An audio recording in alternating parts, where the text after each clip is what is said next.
Hey there, and welcome to YAS, a stripper podcast. On this podcast, we'll discuss how classifying each other as people and workers is dangerous to society and marginalized groups of people.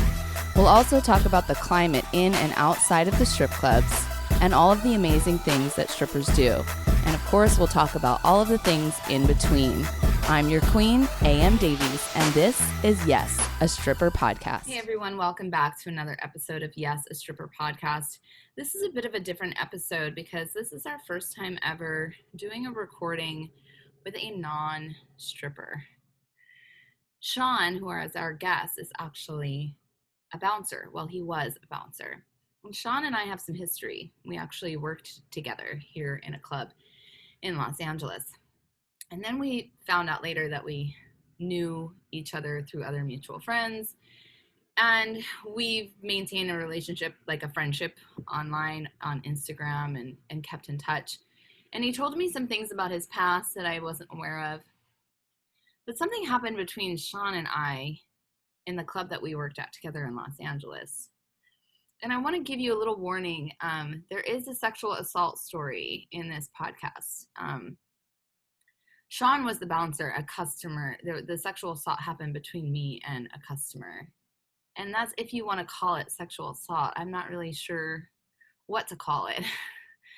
So, but you'll understand when you listen. But I do want to let you know that trigger warning. And when I do get into that conversation, I also I give a warning then as well. So, this is a really candid, authentic conversation. And, between me and Shaun, and I asked him some really hard questions because the bouncers and the staff, they stole our money too.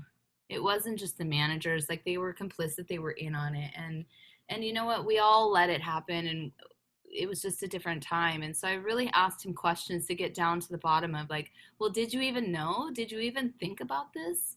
Like, what did you see? Because we look back and we see all of the things very clearly. And so I really probed him. So I think he did really well. And, he's a very thoughtful, caring person, which is refreshing. So I hope you enjoy this slightly different episode. And let me know what you think, okay?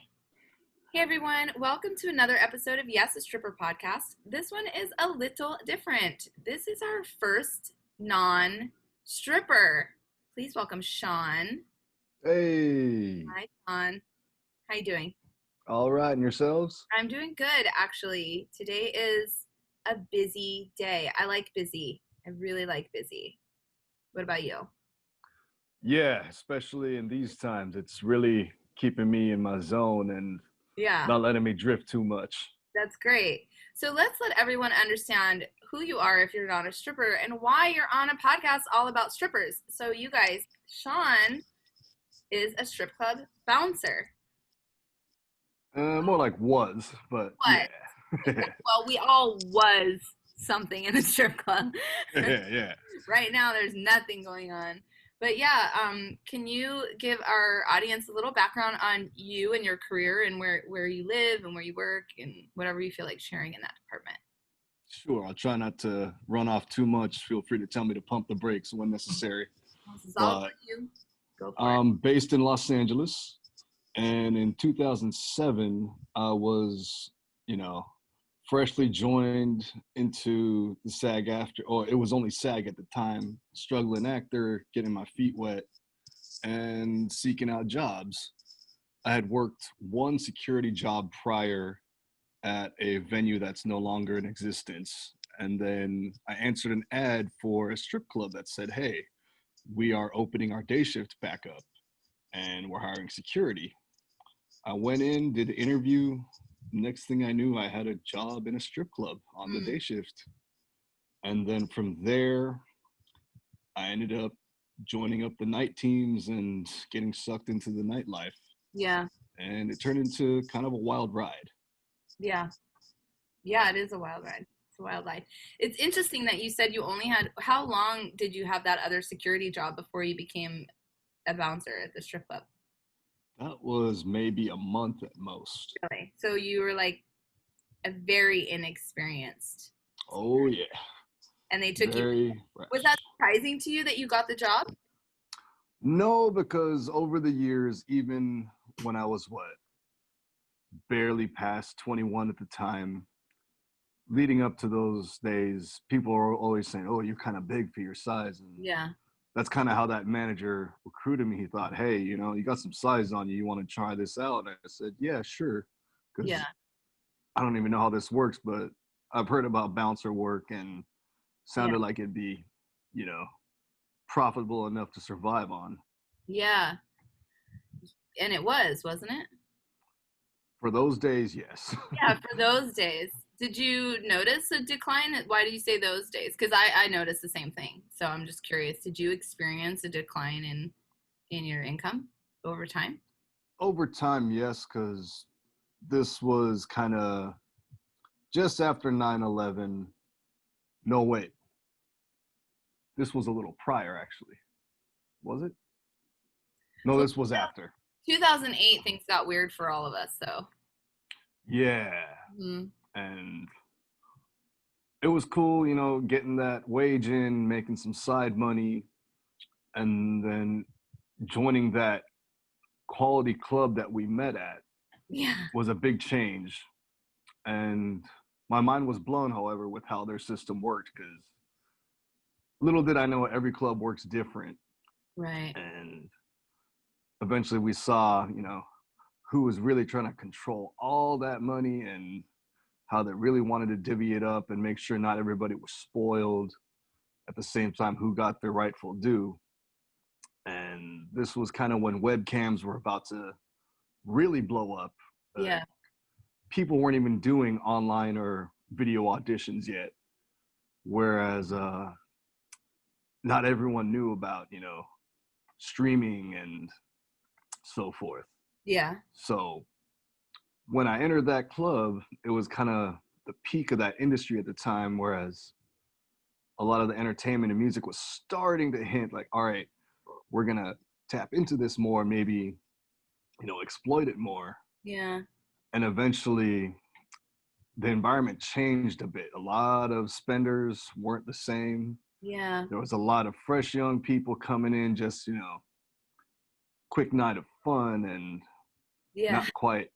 not everyone can afford a lifestyle to have fun like that all the time, of course, unless Yeah. filthy rich or really just addicted. And we saw new waves of younger entertainers coming in, inexperienced, and maybe not even the type that club wanted to hire. And I had barely came around or explored a lot of the clubs in LA before that, just Yeah. knew of topless and nude clubs.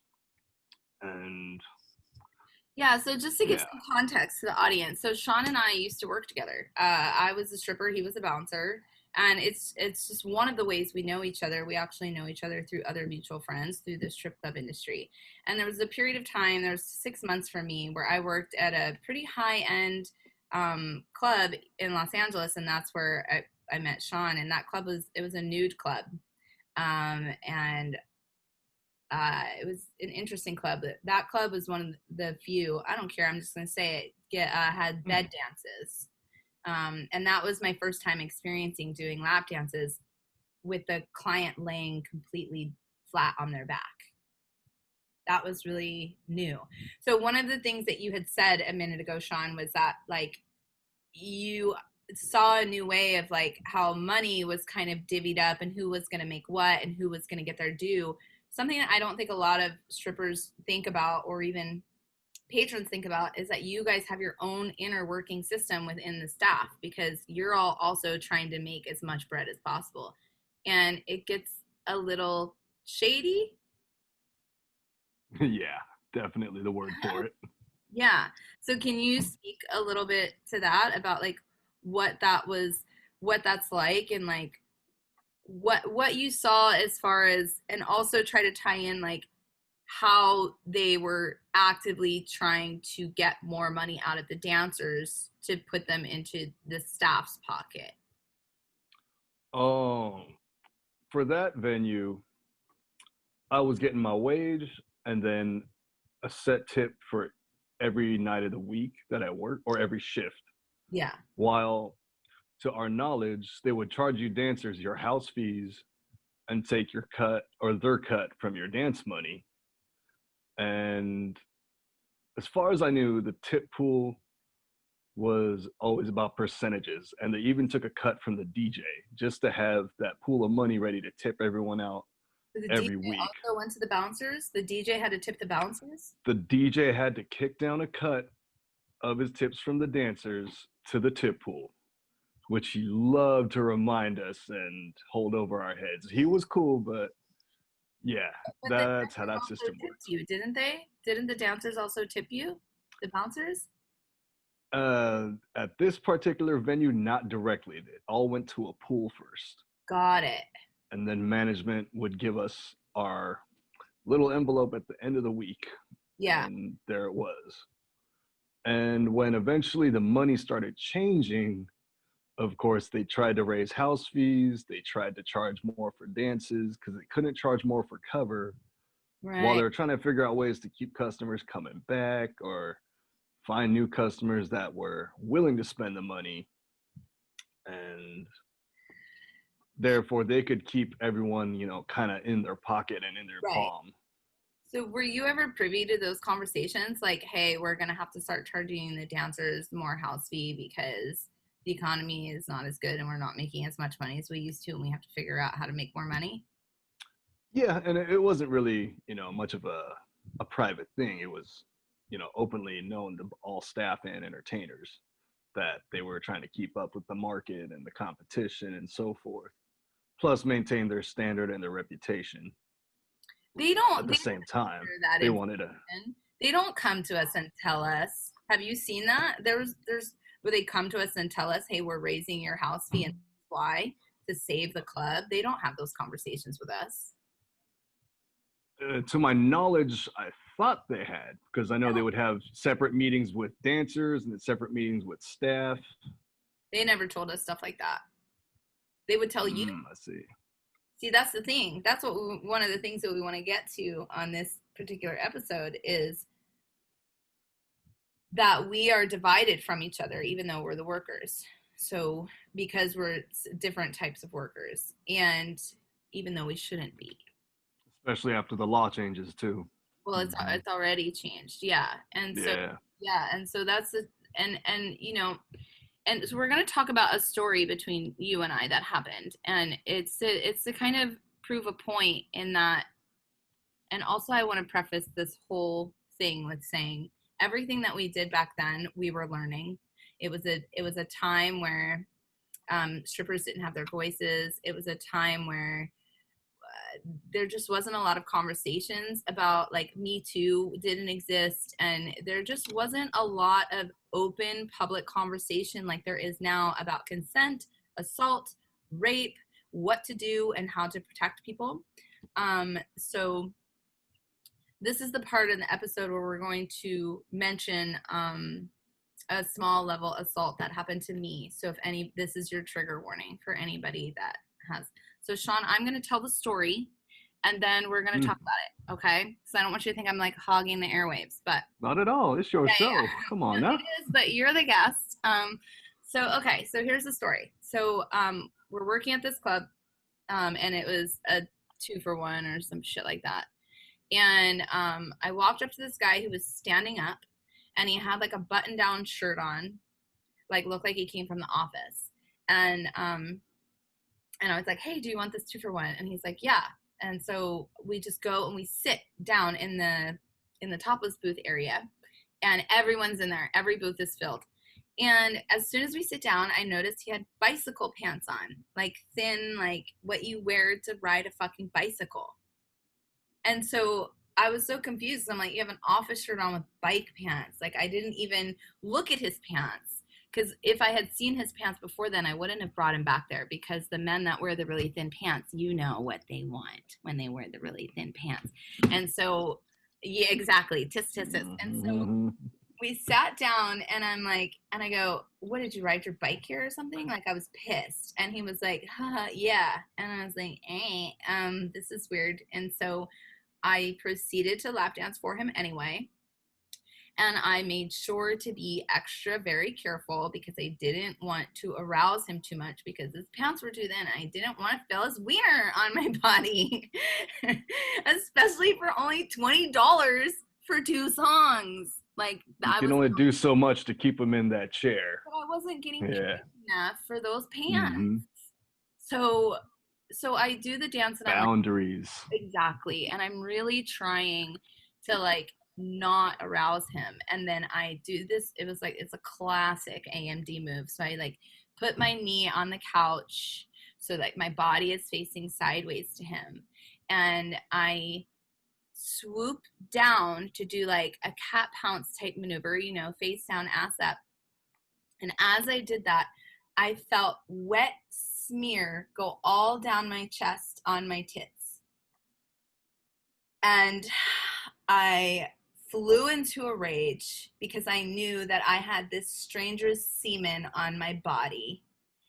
And I stood up against the wall and I didn't look at him and I demanded my money. And again, the room is packed. Everyone's in there dancing. And I'm like, just give me my fucking money. Give me the money now. And he gave me the money and I went into the bathroom and I was like being so dramatic, like wiping, like spraying water on myself from the sink. And the house mom was there trying to help me. And I was just devastated. And I walked up to, I can't remember if it was you first or the manager, but I went to each of you separately. I believe it was me because I had to put the call in. Was it? Okay. Yeah. So I came to you and your response was something like, well, why did you let him take it out? Or at what point did he take it out? Like that was the manager's response as well, that it was somehow something I had done to have that be a consequence. And I was very upset by that. I think I was more upset that my story wasn't taken seriously, and the response I got was like a pat on the head, go home, take a shower, and sleep it off. That was like what I got. And I went home and cried in the shower and then did cocaine from 4 a.m. to 4 p.m. with my friends in the valley. Oh, man. That's how I slept it off. What do you remember?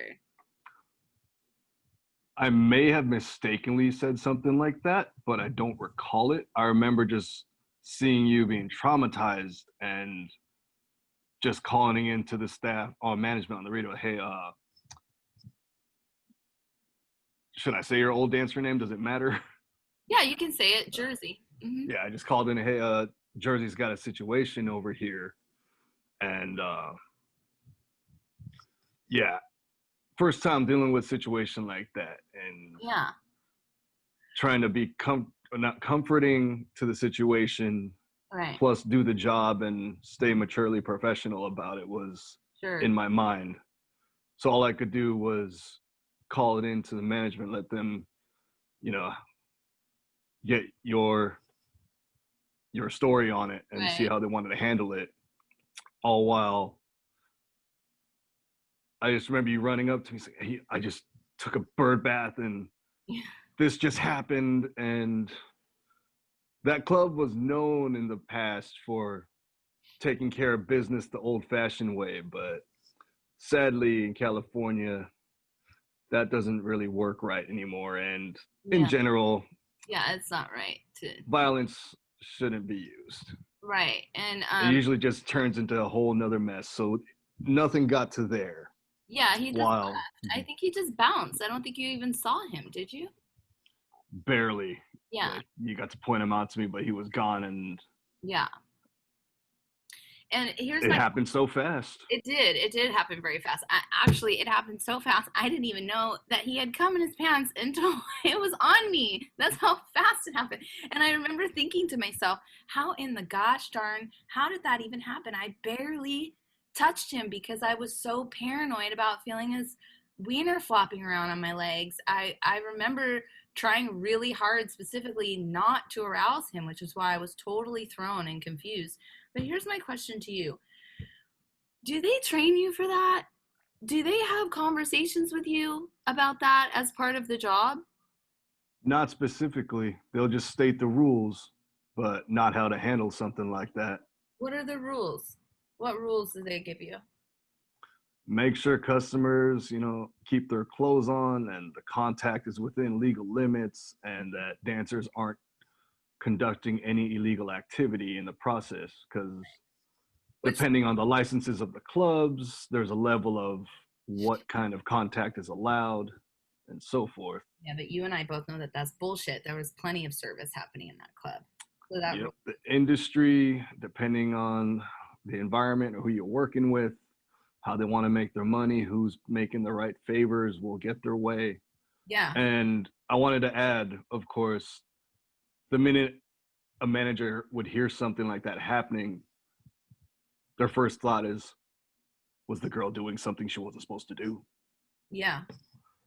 And that's kind of parallel to real life and general interactions between the opposite sex, or just sexual interaction. A lot of people don't get, there's consent, there's things you should or should not, or not should, but there's things you shouldn't do while you're trying to have fun.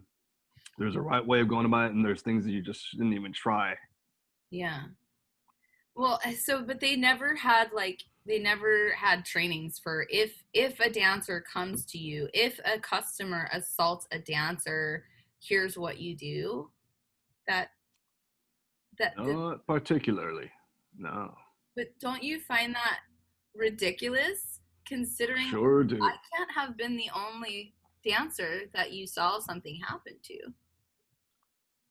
Definitely they could change how these things get handled, let alone how they should be prevented.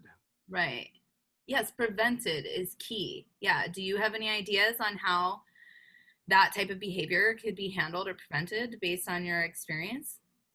Based on my experience, I'd say it's mainly staying on top of the team and making sure everyone's on the same page.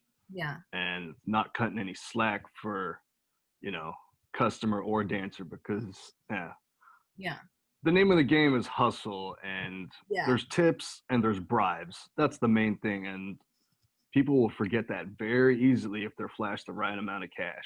Right. Yeah, and it's just corrupt, basically.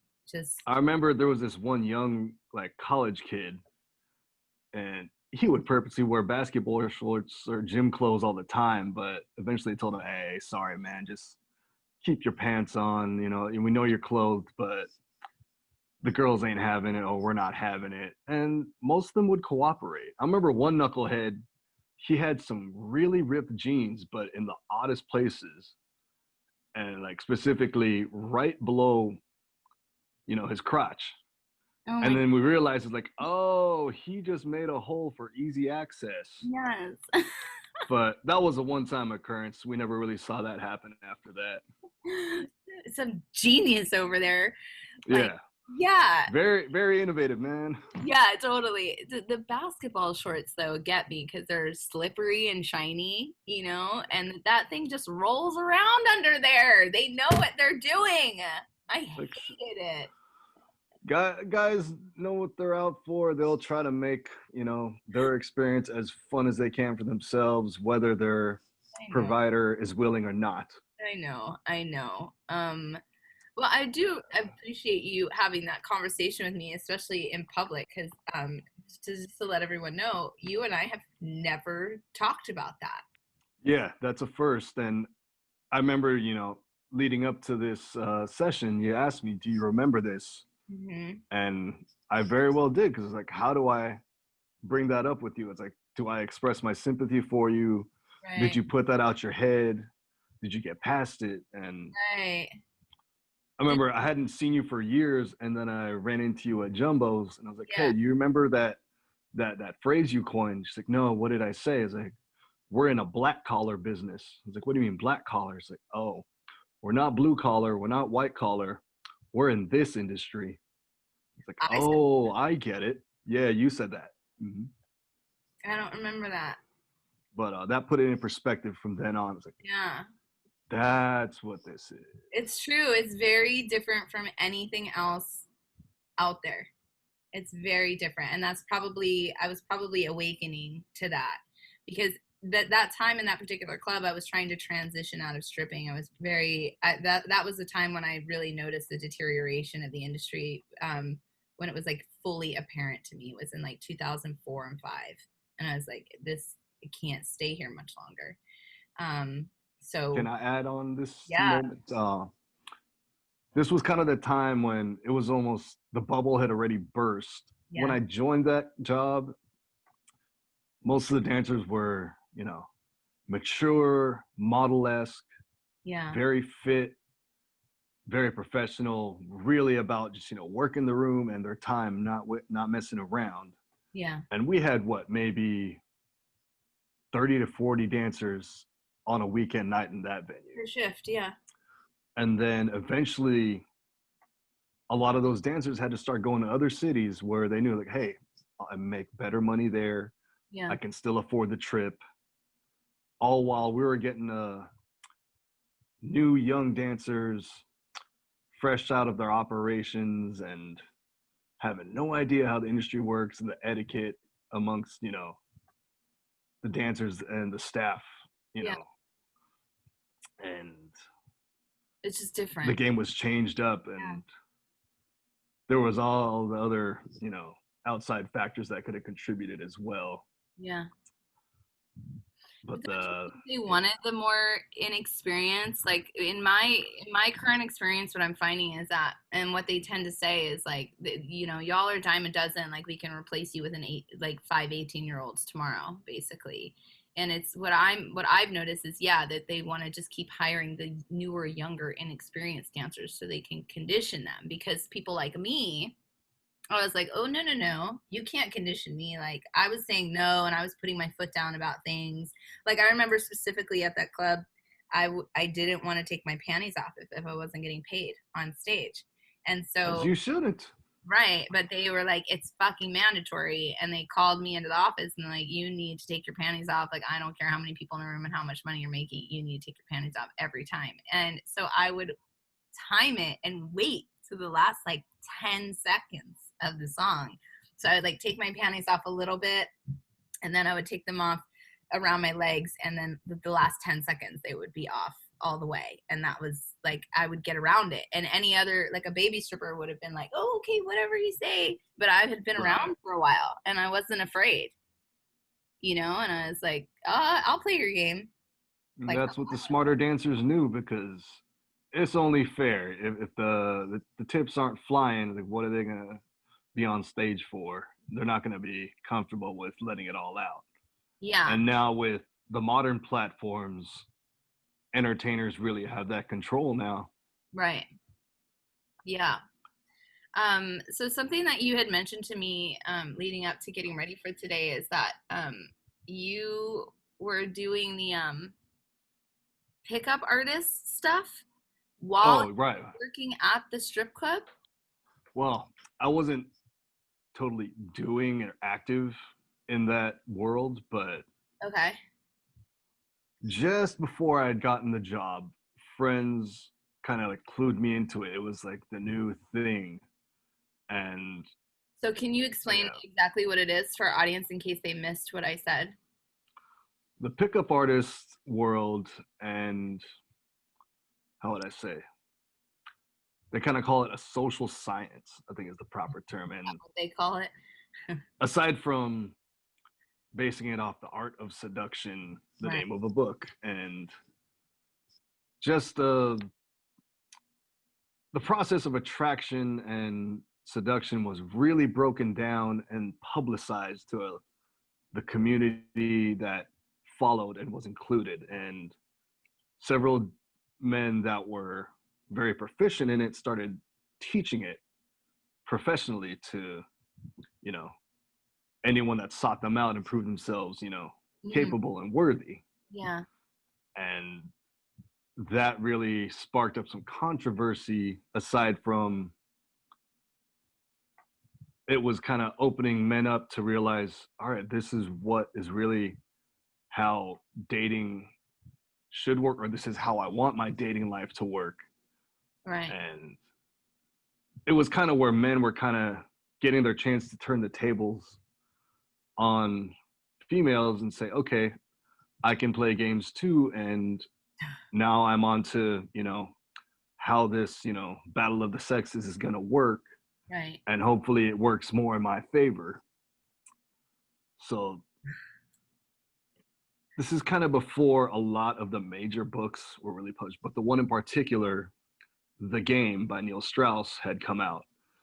So it was gaining some steam, and then came the reality shows, and other pickup artists that he had worked with were, either branching out on their own, and they kind of had their own, I don't want to say dramas, but they had some politics and conflicts in that world too.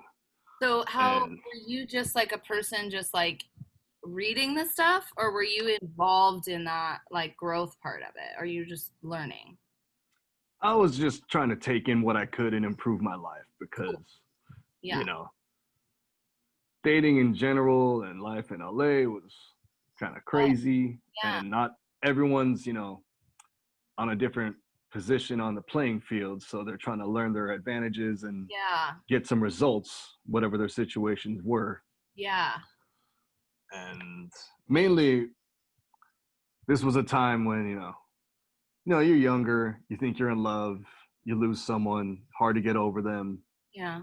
or you're just really trying to enjoy your life and get the best out of it. And all of a sudden, they present this, perspective and way of living to make it all seem like it's so achievable, and it works out for you. And to get all the women basically, and to like play games with them. Yeah, I mean, didn't they teach you like gaslighting techniques?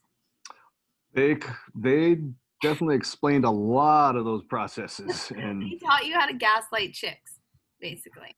I wasn't the greatest at all of this, granted. I'll say that right now, because You I were. was the last person that should have been learning any of that. And I remember you were much yeah, different back then than you are now. I do. oh Remember, yeah. and I think I might have even known back then that you were into that. But how do you suppose that those things that you learned, like either carried with you or affected you working in a strip club with women that you essentially had some sort of authority over in some ways? What was that like? Oh, it's definitely made me remember, be very authentic in anything we do, because people can see through bullshit, and honestly, no one likes to be messed with. Right. But I Be mean, it especially if you, strippers can see through bullshit. Especially strippers. especially, Yeah. and like people, whether you're making money with them or you're trying to connect with them, things just gotta be legit, and Yeah. manipulation will only get you so far without coming back to bite you in the ass later. Right. And Did you try any of those tactics on the strippers in any way? Like during nah, nothing major. I just mainly had fun with it and tried to be funny and, Yeah. humorous, and at least appreciated or noticed. I tend to like attention until I can't handle it. And Right. Sure. usually when it just comes on too much, then I'm like, all right, back to my hole. All while, there were a few that, yeah, I had some strong attractions for, but it never went too far. And, Right. never wanted to mess with anyone's feelings or take advantage of them. Well, I'm really curious as to what you've learned from working with strippers. Like, have you learned from those workers? Because my vibe from you is that you respect the workers and you care about the strippers. And that's just not the case with every staff. Um, and so I'm wondering if you've learned something from those women that you've worked with for so many years. Oh, yes. Definitely got to keep up with the flow of whatever the situation is, because you never know which personality of someone you could be dealing with and Yeah. how it's playing in that moment. And if anything, it's kind of trained me to see through a lot of people's bullshit too. Yeah. Like you can read people faster. Yeah. Yeah.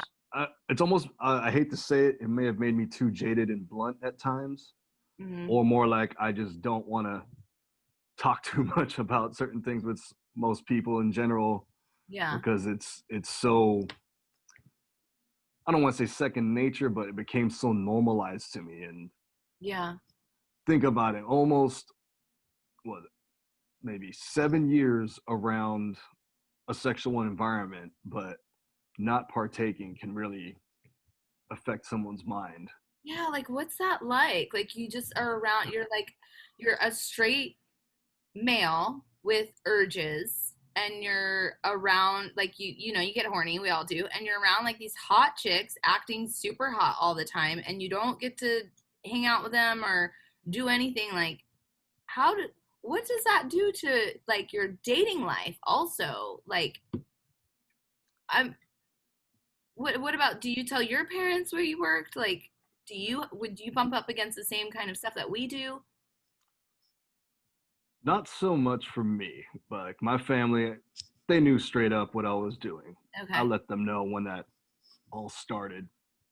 Yeah. And as far as dating, it complicated some things, but Sure.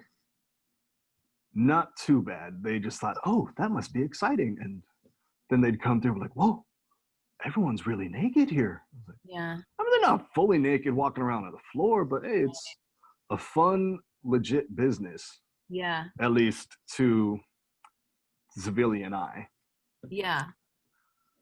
It wasn't like, total hedonism, Playboy Mansion resort type Right. thing. Yeah. It'd be cool if it was, but hey, that's another story. Yeah. Yes, because like And it's hard for us to be like, I'm a stripper. So I'm just wondering if it's like you just in social settings, you're just like, I'm a bouncer at a strip club, and like what would you just come out? sadly, or maybe not sadly, but strangely, I did so often. And some days I wish I'd kept it more hush. And like, even to my best of friends at the time, I wish I kept it a real secret life and made it more adventurous. Yeah. But eventually it was just like, hey, yeah, guys, come through if you want to hang. But they weren't about that. The few times that they did, they enjoyed it. But Yeah. it was like, all right, yeah. Yeah. They just knew it was like, all right, this is a fit for you. But eventually it would come catching up to me. It's like, nah, you got to have a real life outside of this. And I did, always wonder, like, what if I took a different path, Yeah. where my life would have led. But I just knew, like, I'm not meant for that 9 to 5. I'm not corporate. And Right. at the time, that was where I was meant to be. And Yeah. it brought a lot of perspective into just you know, where I could improve myself. And I had a lot of help from everyone around, be it the other staff to the entertainers. Because look at it this way, I was a young buck among all those alpha males. Everyone's trying to get a piece of the action and some fun out of it too. Mm-hmm. And then from there, I end up at another venue, kind of a different level. And it was like being in a wolf's den. It's like, oh, I don't have a team here. I'm on my own. Yeah. And management here is kind of absentee, or we're all on different pages here now. So Yeah. it's everyone's, opportunity to sink or swim. And so, how would you say, survival of the fittest. Yeah, so that particular club, I know which one you're talking about, is definitely more like Wild West style, where the one you had come from was like very corporate, procedure, policy. So yeah, that must have been, I mean, but like welcome to a stripper's life. You know what I mean? Every stripper you Mm-hmm. go into is different. You know, I will say this, I had to learn a lot of self-control, because even, the slightest flirtation or, a moment of fun could really be distracting. Plus, it just, would make you look unprofessional. At the same time, everyone just wants to feel humanized at the same yeah, time. yeah, If a night's rough or if a night's going great or weird. yeah. And Yeah, well, we're jammed into this yeah. building together, and we're like, experiencing things that like the normal average person just doesn't experience. And so, like, there is a lot of connection between the strippers and the staff, but at the same time, I feel like y'all were stealing from us too. And like, Yeah. you had to have seen that. You all got minimum wage. We didn't. And you took our money too, because that was the norm. Was there any point during that time where you realized that or noticed that there was sort of like this unfair behavior towards the strippers versus the rest of the staff? Is that apparent to you? In that particular club, no. Okay. Well, no. Or just earlier on, not so much. Just in general. At the time, not really. Right. It seemed like everyone was willing and knew, like, hey, I make my money, then I stick around. But eventually, if it wasn't working for them, they bailed or they found, somewhere else to work the same business. Right. And the changing of the industry before the classification of employment, like everyone just knew, like, all right, this isn't a regular job, but I can profit here and make the best of it, or this is just what works for me. At the same time, that particular club, they encourage us, hey, no soliciting tips from the girls, because you get your tips from them through us, and let the girls keep their money. That was their big sell, especially to you entertainers, because their approach was, hey, they're their own businesses, they're doing their work. As long as we get our cut, don't bother them, let them keep their money, don't expect any special treatment. And that was mainly the way of also controlling any illegal activity or side arrangements. They're making sure, hey, don't try anything funny here. Yeah, like if she tips you out more, then you would do things like undermark her dances or something like that. Not that I've ever done anything like that. So I don't. That or, turn a blind eye to something else that might be going on. Right. But that club was pretty locked down and it was like, hey, no funny business, at least in the doors. Yeah, and the other club, the one that you and I worked at together, we weren't allowed to talk to each other. Remember that? Yeah, that's what I meant at first. Yeah, there was that time I wanted you to make me a Pantera CD before we even had iPods, and burning CDs was still a thing. And the big boss came through and caught us talking, like, hey. And you were so mad at me. You're like, thanks for embarrassing me. I was like, my bad. It just happened so quick. The reason they did that was to avoid, like you said, arrangements. Because at Spearmint Rhino, like, I don't care. I don't work there anymore. I don't care. Say no. I did that so much where I had bouncers in my pocket and they would undermark me. And we stole so much money together from the clubs, and because I would tip them fat as fuck, and I would do like 40 dances and be marked for 20.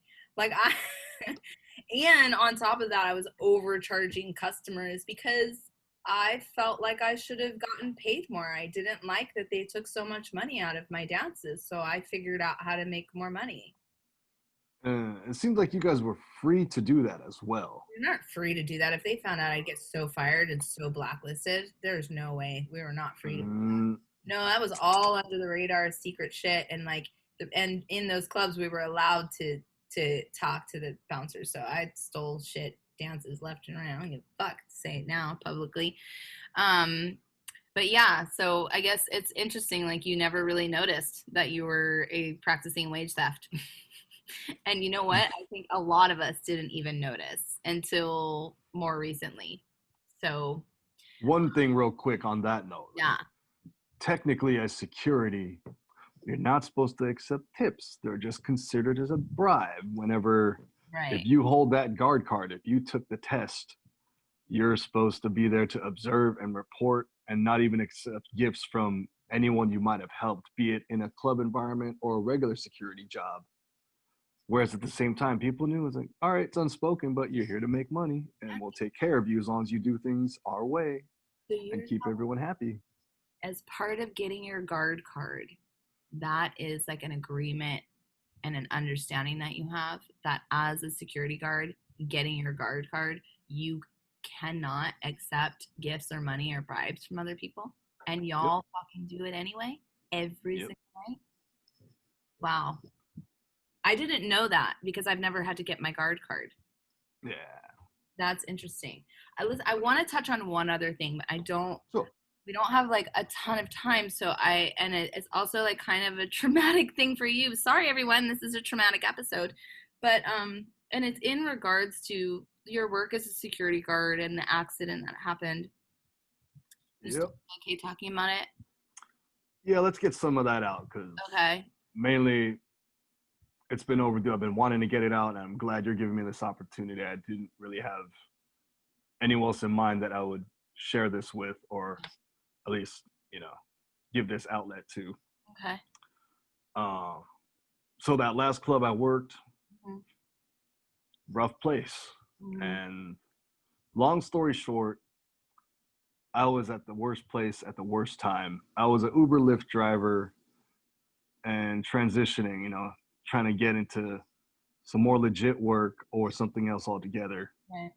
But I was involved in an accident that resulted in a man's death, and I was charged, but I got very blessed in the case. Yeah. I did have to make my amends and pay my debt to society, which is very nearly complete the end of this year. And that's what took me out of security work, because some bad choices were made, not just on my part, but altogether. That situation finally just boiled over, and Yeah. it was what it was. Yeah. But that last club I worked, I'd broken up fights. I'd stood between people ready to stab each other. Mm. I've seen people drunk driving and Yeah. heard stories, like not just this club, but clubs in general, people really being taken advantage of in the worst ways. And it was just, it opened up an eye of, all right, always look for that hidden picture of what's really going on behind someone's words or face, because Yeah. you can't always tell what's really like in their blood system or in their mind. Right. And it toughened me up in some ways, but at the same time, I was still very, humble inside, and people couldn't handle seeing, oh, he's so nice to us, but yet, or these other people, yet to me, he's got like he's got a beef with me or something. And I got known for just being very black and white. Okay. One of the manager's words exactly is like, you have no gray area. Like, well, gray area, it seems to bring on trouble. Right, right. So in that situation, do you think that there like that could have been avoided based on like maybe some training or protocol that could have taken place to de-escalate? Definitely. And I feel some management staff, should be held more responsible for how they run their clubs. Yeah. Which most are, but Wow. unfortunately, that wasn't the case at that time. Right.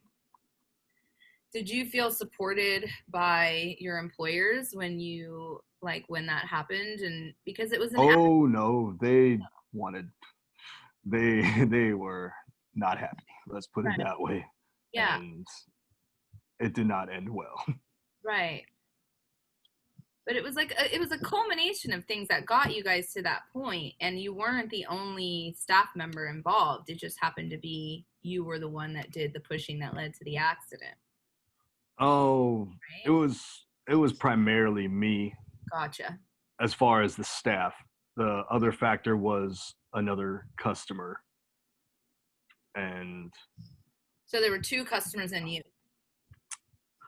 Exactly. There were multiple customers in the situation. I don't want to get too much into detail. You don't have to, but the reason I'm asking is because where the fuck were they? Where the fuck was your team? Where the fuck was your backup? Exactly. Like my bartender that night was the person that didn't want to, have my back. And that place, it was me, a DJ, and a bartender, maybe a server or two. Yeah. And then dancers, where we were pretty much just left to juggle who's actually in charge or who's responsible for this or that here in this place. And there was always the question of, can you just let something go? Can you let this slide, or can you cut this guy some slack? And Right. they knew me as the guy that went by the book, or, Yeah. was very more, trying to stay on my game and make sure that we got through a safe night with no nonsense. Yeah. Whereas a lot of them just wanted to run things or have their way, even though they knew they were doing some things they weren't supposed to. Yeah. Let's say it was kind of very the flip side of where I met you, where we worked together. Yeah, I know. It's complete two different worlds, for sure. When alcohol is available. Yeah, that's true. The nude club, there was no alcohol, and at this club there was. So yeah, alcohol definitely. And then, okay, last question before we move on to our next segment. But like, did you have extra training of how to deal with belligerent people on alcohol? Yes, when you do, say, like your food handler certification or your alcohol safety training, Mm-hmm. they explain remember, always keep calm and try to de-escalate situations, because you don't know how intoxicated a person is or Yeah. how they're going to react. And Yeah. amazingly, this club took it very serious at the time. Like, I want everyone to have this alcohol safety certification if they're going to work here. So we did the training videos online and got the piece of paper that said, okay, this is valid for however long, and present it to any jobs that you apply to or you work with that provide alcohol. Yeah. Just as an assurance that, hey, these kind of things were explained to you since you're going to work in this environment. And it applies to regular retailers as well, bar and food, no adult entertainment. Yeah. That's just funny to me that they trained you how to deal with people on alcohol, but not how to deal with the people that you are there to protect. Yeah. What the kind of ass backward shit is that? Want to be fabulous just like these strippers? Pay attention. It's Stripper Tips. You got it ready? Your bouncer tip. Oh, the bouncer tip. Most importantly, don't be the hero. Think of yourself, because eventually just so much keeps coming back at you, and people will depend on you way more and expect more out of you and count on you for more than what you're supposed to be there for. And in a sense, you got to let things run their course. You can't fix every situation. Okay. Especially if you tried to help or explain things to both sides of a conflict. Eventually, you just have to let it be. Yeah, it is what it is. For customers, if you're really going to tip a bouncer, make it worth their time. Just grease it into their palm. Don't say, I will tip you. Like, that's just a dead giveaway to anybody. Oh, you're trying to kiss my ass. You want something. Yeah. Just tip. Don't say you will. Yeah. And say what you want. If we can make it happen, we will. If it's reasonable, you just might get what you ask for. And be nice about it. That's the main thing I can tell. Yeah. To entertainers, to customers, to security providers. Just don't be difficult. Everyone's there on the same mission, and in that environment, the smoother we can make it work, hey, things happen better. Exactly. Just be nice. And don't try to hide things. Be honest. Yeah. Keep the right people in the know. Get ready for our rapid fire question round. It's time for 4 for 1. First question. What's your nipple hair care situation like? Pluck, wax, or shave? Just a quick trim. What's something you always have to remind yourself of? Huh? Stop questioning things too much. Nice. If you had 24 hours to be invisible, what would you do? Where would you go? Oh, man. If I had access? Yeah. Sure. If that's how you interpret the question. Oh, man. It's like I've thought of that one before, but I don't think I could name just one. You gotta pick one. You gotta pick it fast.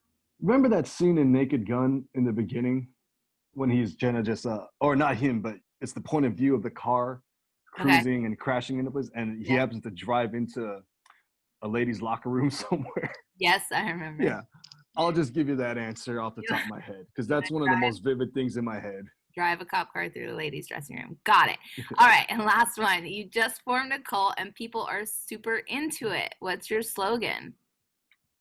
Oh, that's gonna be a secret that I take to death, unless you're part of that cult.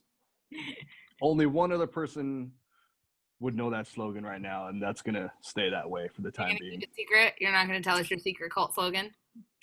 It's not a secret if I tell you. So I'm guessing you're not gonna tell me. Are you gonna tell me? You're not telling me.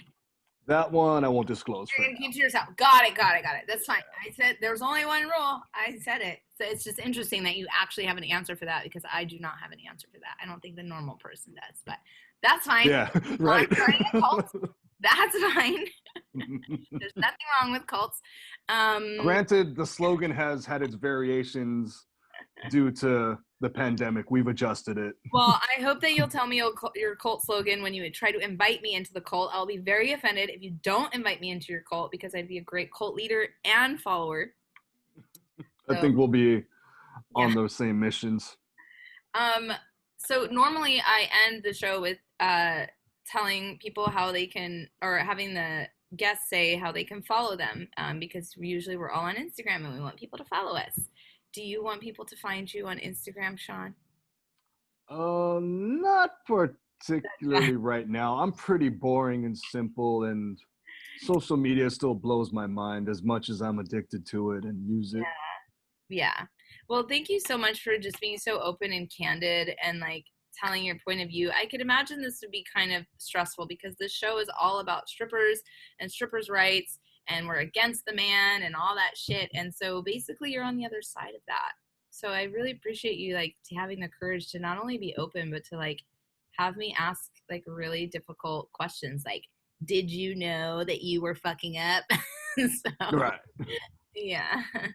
I'm honored you chose me and gave me this chance because, now that I'm pretty much out of that industry and I'm just back to being a patron, it's still a whole nother world again, in a sense. Yeah, your eyes are different than, It's very enlightening to get to speak with you guys, personally, aside from fun time, and at least be there to support you guys' causes now that I know, like, hey, I can't be living like that either. I can't be messing around in the bars and chasing you girls so much. Got to find real life and think about myself, Yeah.